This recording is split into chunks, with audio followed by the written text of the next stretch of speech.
So I've got some really exciting news for you. I received this in the mail this week. Um, it is my first book of poetry, like a lot of books of poems. It's a slim volume. And I wrote this when I was on a trip last August with a good friend of mine who I hadn't seen in 20 years.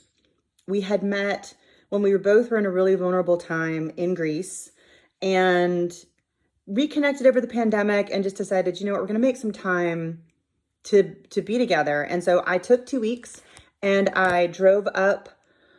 Well, I flew up and then she drove us around Vancouver up to Whistler and then back to where she lives in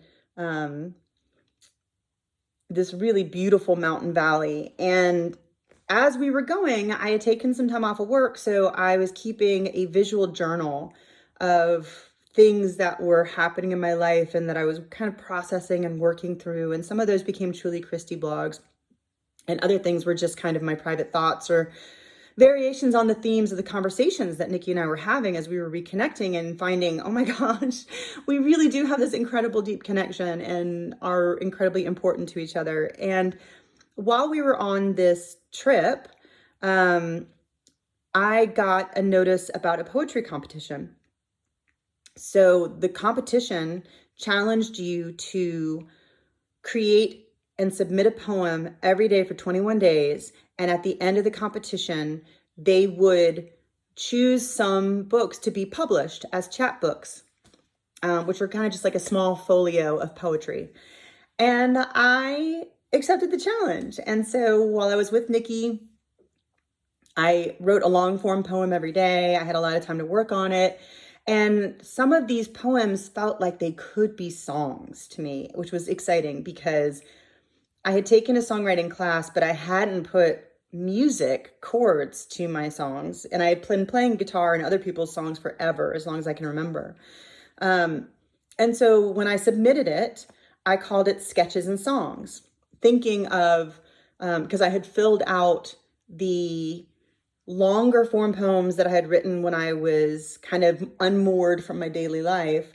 And then I filled in this rest of submission with these Twitter poetry that I've been doing based off of daily prompts. It's hashtag VSS365 if you're a writer. It's something that's a great kind of gesture exercise to prime the pump. And so I had filled out my poems that I got to write when I didn't have to go to work every day with Twitter haikus and tankas that had gotten the most engagement on that platform, and submitted those alongside. And I got notification, hey, we're going to publish your book of poetry. And there was an option to add drawings. So I added the drawings that I had made during this visual journal.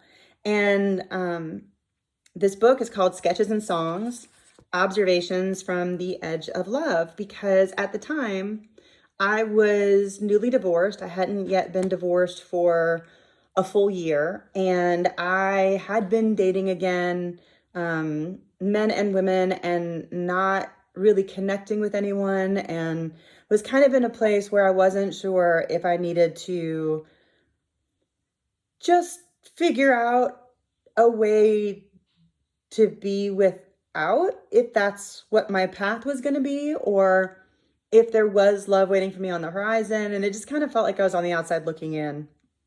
And it's funny because when this book arrived, I was looking at it, and since that time, I have found a partner that I'm deeply, deeply in love with, who is such creative fire and fuel and inspiration. And together, they taught me how to put music to the songs. So some of these songs in Sketches and Songs are now real songs. And since that time, I've written probably 24 or more songs and starting to perform at open mics and that kind of thing. So when I look at this book, I think about who I was a year ago versus who I am now, and how much of the things that I really wanted became manifest in my life, became these ideas, became concrete. And the healing journey that I underwent, and the fact that I wrote these poems and that I made these drawings. And so when I got this book in the mail, I was so excited. I was like, oh my gosh, look. And my kid looked at it and immediately started to pick apart things. They didn't like that the drawings were in black and white, or that it was a slim volume, or, where are the songs? And so if I had been the person I had been last year or a few years ago, that view, that external view of my accomplishment would have eroded my confidence or my pride in something that was difficult, not only artistically, but also emotionally. And it would have set me into kind of a tailspin of doubting my talents, or doubting that what I was proud of was worth being proud of, and what the value was, and all of that. But luckily, I've learned how important it is to take pride in your successes, to take the time to savor doing something that was hard, because we're conditioned to speed by things that are important to us in favor of what is more important to the group. We are encouraged not to speak out, not to talk about our achievements in case we might make someone else feel bad.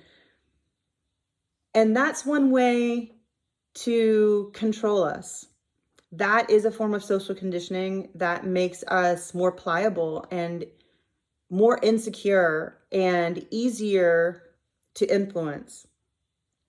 So I encourage you, if you catch that kind of negative self-talk, or if you do catch yourself going on that roller coaster of emotions when you're proud of something and somebody doesn't see it for what it is, which is an amazing freaking accomplishment, I challenge you to hold your ground. Keep your faith in yourself. Keep your faith in your creations, and really double down on the fact that you did this. This was your win. And it is something you can celebrate. It doesn't have to be perfect. It doesn't have to be earth-shattering. It doesn't have to affect anyone but yourself. But if you achieve something, it's worth celebrating. So take that time and that pleasure in that accomplishment, because it's only by celebrating these incremental wins that we're able to inoculate ourselves against the harshness and the vicissitudes of all this external life and all this external noise and all this external judgment. And when you are an artist or a creator, and I believe that if we're all made in the image of the creator, we're all creative, that is the best way to take care of that soft inner shell of you, that artist that feels so deeply. So that's your challenge. Take care of yourself and be well, my friends.